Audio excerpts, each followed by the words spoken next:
پورے ملک میں آج یوم تکریم 14 شان و شوکت سے منایا جا رہا ہے۔ ویاڑی میں government girls high school 65WB کے طالبات نے پاک افواج سے اظہار یکجہتی کے لیے ریلی نکالی۔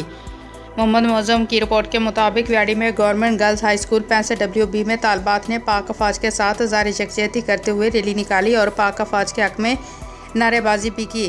ہیڈ مسٹریس عذرا عبدالحی نے طالبات سے گفتگو کرتے ہوئے کہا کہ پاک افواج کی شبانہ روز محنتوں کی وجہ سے آج ہم سکون کی نیند سو رہے ہیں اور ان شہداء نے ہمارے کل کے لیے اپنا آج قربان کیا ہے۔ انہوں نے مزید کہا کہ آج پوری پاکستانی قوم اپنے ہیروز کو یاد کر رہی ہے تاکہ دشمن کو بتایا جا سکے کہ ہم اپنی افواج سے کتنی محبت کرتے ہیں۔ انہوں نے مزید کہا کہ ان شہداء کے لہو سے آج پورا وطن جگمگا رہا ہے، ہم کبھی بھی اپنے شہداء کی قربانیوں کو رائیگاں نہیں جانے دیں گے۔ ریلی میں بچیوں نے پاک افواج زندہ باد اور پاکستان پائندہ آباد کے نعرے بھی لگائے۔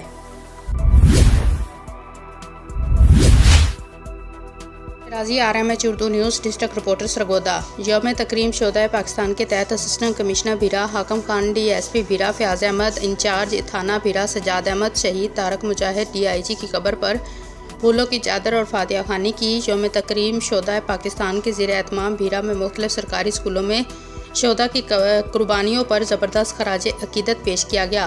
نماز فجر کے بعد متعدد مساجد اور میں شہداء کے صالح ثواب کے لیے قرآن خوانی کرائی گئی۔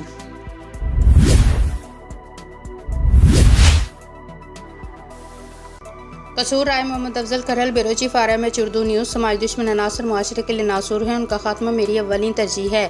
امن و امان کی صورتحال پر کسی قسم کا کوئی سمجھوتہ قبول نہیں۔ ان کی حالت کا اظہار تھانہ سرائے مغل کے SHO انسپکٹر رانا محمد اکبر نے صحافیوں، صدر تحصیل پریس کلب پتو کی رانا محبوب احمد، ڈاکٹر ذوالفقار علی، سلیم گوری، مجید فراز، حافظ آصف، ملک عبدالرحیم، میڈم یاسمین سے گفتگو کرتے ہوئے کہا کہ تھانہ سرائے مغل کے حدود میں چوری، ڈکیتی، جوا، شراب، منشیات اور جسم فروشی جیسے سنگین جرائم کا خاتمہ میری اولین ترجیحات میں شامل ہے۔ مٹھی بھر شرپسند عناصر کے ساتھ آئینی ہاتھوں سے نپٹا جائے گا۔ جرائم پیشہ افراد کے خلاف بلا امتیاز کارروائیاں جاری رہیں گی۔